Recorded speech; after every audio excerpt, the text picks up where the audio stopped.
De cette aventure de notre siècle que vient une nouvelle fois de vivre le Congo, nous l'avons demandé à M. Bomboko, ministre des Affaires étrangères du général Mobutu. Dans le temps, ils agissaient sous le couvert, n'est-ce pas, des politiciens congolais.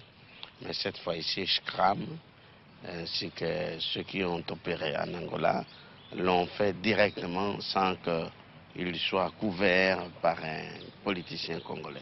Mais que recherchait-il exactement? Que pouvait-il arriver à faire? Si l'on suppose qu'il gagnait sur le plan militaire, est-ce qu'il pouvait amener une autre personnalité politique à la tête du Congo? Je ne pense pas.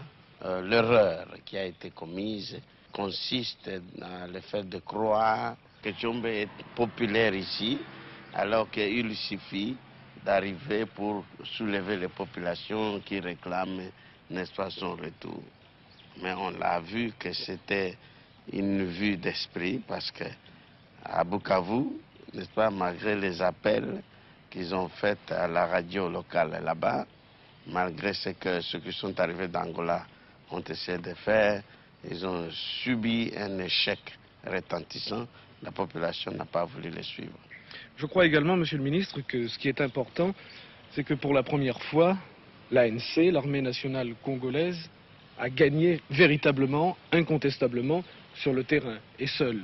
Oui, ça c'est aussi un fait indéniable que l'armée nationale congolaise, qui a connu toutes sortes de vicissitudes, n'est-ce pas, a cette fois-ci gagné seule et sans l'aide d'aucun technicien étranger. Nous en sommes fiers, c'est le résultat des efforts que l'on a entrepris il y a 7 ans. Et maintenant, on voit qu'on peut s'attendre à des résultats concrets. Donc, victoire militaire, le Congo débarrassé de ses mercenaires. Est-ce que, Monsieur le Ministre, c'est un nouveau départ de votre pays, ou vraiment le premier départ de votre pays maintenant? On ne peut pas dire que c'est le premier départ, parce que nous y sommes quand même partis. Depuis que nous avons pris le pouvoir, nous sommes partis. Mais de zéro, vous êtes parti nous vraiment... sommes partis de zéro, et nous sommes déjà, les acquis sont assez considérables depuis bientôt 2 ans. Mais je peux dire que le fait que nous soyons débarrassés des mercenaires, et cette fois-ci nous croyons que nous en sommes débarrassés définitivement, eh bien, marque un progrès dans ce sens que cela nous permet de ne pas perdre notre temps à combattre les révoltes, la subversion, et à consacrer, comme je l'ai déclaré hier, quelques ressources dont nous disposons vraiment au développement économique de notre pays. Sur le plan de la politique étrangère, est-ce que cette affaire des mercenaires va changer quelque chose dans votre ligne directrice?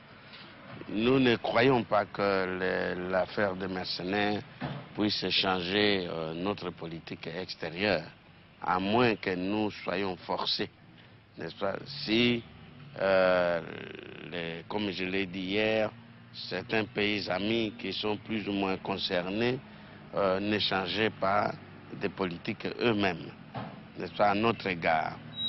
Mais jusqu'à présent, nous avons encore bon espoir et nous croyons fermement qu'il est possible d'arriver quand même à certains résultats. Mais, Monsieur le Ministre, vous avez parlé de la facture de Bukavu qui est lourde, très lourde même, à payer.